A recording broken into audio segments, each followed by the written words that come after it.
श्री विष्णु भगवान की जय। 16वां अध्याय।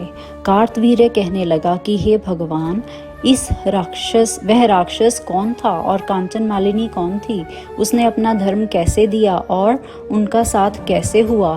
हे ऋषि, अत्रि ऋषि की संतानों के सूर्य, यह कथा सुनाकर मेरा कौतूहल दूर कीजिए।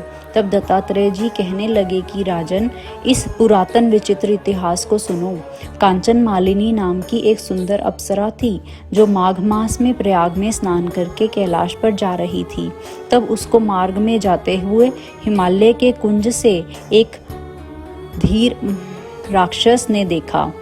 उस सोने जैसी तेज वाली, सुंदर कटी वाली, बड़े बड़े नेत्र वाली, चंद्रमुखी, सुंदर केश और पीन पयोगधर वाली सुंदर अप्सरा को देखकर उस राक्षस ने कहा, हे सुंदरी कमल नयनी, तुम कौन हो और कहां से आ रही हो? तुम्हारे वस्त्र और वेणी भीगी हुई क्यों है? तुम आकाश मार्ग से कहां जाती हो और किस पुण्य के प्रताप से तुम्हारा शरीर ऐसा तेजस्वी और रूप ऐसा मनोहर है? तुम्हारे गीले वस्त्र से मेरे मस्तक पर गिरे हुए एक बूंद जल से मेरे क्रूर मन को एकदम शांति प्राप्त हो गई। इसका क्या कारण है? इस जल की क्या महिमा है? तुम बड़ी शीलवती प्रतीत होती हो, इसका कारण मुझसे कहिए। अप्सरा ने कहा कि हे राक्षस, सुनो, मैं कामरूपिणी अप्सरा हूँ। मैं प्रयाग में संगम में स्नान करके आ रही हूँ। इसी से मेरे वस्त्र भीगे हैं। अब कैलाश पर जा रही हूँ, जहाँ पर श्री शिव निवास करते हैं। त्रिवेणी के जल से मेरी सब क्रूरता दूर हो गई, जिसके पुण्य के प्रभाव से मैं इतनी सुंदर और पार्वती जी की प्रिय सखी हुई। सो आश्चर्य देने वाला उदाहरण मुझसे ब्रह्मा जी ने कहा था, सो सुनो। मैं कलिंग देश के राजा की वैश्या थी। रूप, लावण्य और सुंदरता में अपूर्व थी। मेरी सुंदरता का पर सारा नगर मोहित था और मैंने अनेकों प्रकार के भोग भोगे। अनेक प्रकार के वस्त्र और आभूषणों की घर में कोई कमी नहीं थी। कई कामी पुरुष आपस में स्पर्धा ही से मृत्यु को प्राप्त हो गए। इस तरह उस नगर में बड़ी सुंदरता से यौवन व्यतीत हुआ और मैं वृद्धावस्था को प्राप्त हो गई। तब मेरे मन में विचार उत्पन्न हुआ कि मैंने अपनी सारी आयु पापों में ही व्यतीत कर दी। धर्म का कोई कार्य, दान, तप, यज्ञ आदि नहीं किया। शिव या दुर्गा जी की आराधना नहीं की, न कभी भगवान विष्णु का पूजन किया। इस प्रकार अशांत चित्त से मैंने एक ब्राह्मण की शरण ली, जो वेदों का ज्ञाता और ब्रह्मनिष्ठ था। मैंने उनसे पूछा कि मेरा निस्तार किस प्रकार हो सकता है।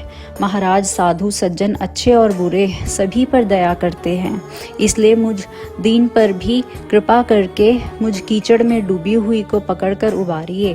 क्षीर सागर क्या हंस को ही दूध देता है, बतख को नहीं देता?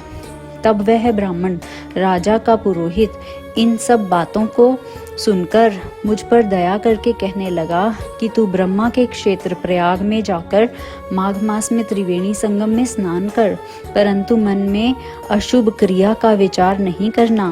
पापों के नाश के लिए महर्षियों ने तीर्थ स्थान से अधिक और कोई प्रायश्चित नहीं बतलाया। प्रयाग में स्नान करने से तू अवश्य पवित्र होकर स्वर्ग को जाएगी। हे भामिनी, पुराने समय में गौतम ऋषि की स्त्री को देखकर इंद्र ने काम के वशीभूत होकर कपट वेश में उससे भोग किया था। इसलिए ऋषि द्वारा श्राप दिया गया और उसका शरीर अत्यंत लज्जा युक्त हजारों भगों वाला हो गया। तब इंद्र नीचा मुंह करके अपने पाप कर्म की बुराई कराने लगा। मेरु पर्वत के शिखर पर स्वच्छ जल वाले सरोवर पर एक स्वर्ण कमल से भरे हुए कोटर में घुस गया और अपने पाप को धिक्कारता हुआ कामदेव की बुराई करने लगा कि यह सब पापों का मूल है।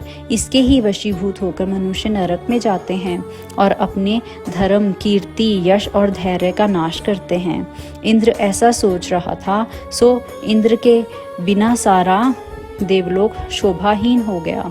तब देवता, गंधर्व, किन्नर, लोकपाल इंद्राणी के सहित ब्रह्मा जी के पास जाकर पूछने लगे कि महाराज, इंद्र के न रहने से स्वर्ग ऐसा शोभाहीन हो गया है जैसे सतपुत्र के बिना श्रेष्ठ कुल। इसलिए स्वर्ग की शोभा के लिए कोई क्रिया सोचिए। इस विषय में देर नहीं करनी चाहिए। तब बृहस्पति जी कहने लगे कि इंद्र ने बिना सोचे विचारे जो कर्म किया है उसका फल भोग रहा है, सो वह कहाँ है, मैं यह सब जानता हूँ। फिर गुरुजी ने सबको साथ लेकर स्वर्ण कमलों से युक्त बड़े सरोवर में इंद्र को देखा, जिसका मुख मलिन और आंखें बंद थी। तब इंद्र ने बृहस्पति जी के चरणों का पकड़ कर कहा कि मेरे इस पाप से उद्धार करके आप मेरी रक्षा कीजिए।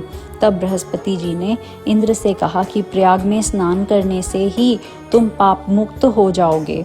तब इंद्र सहित सबने ही प्रयाग में जाकर संगम में स्नान किया और त्रिवेणी स्नान से इंद्र पाप मुक्त हो गए।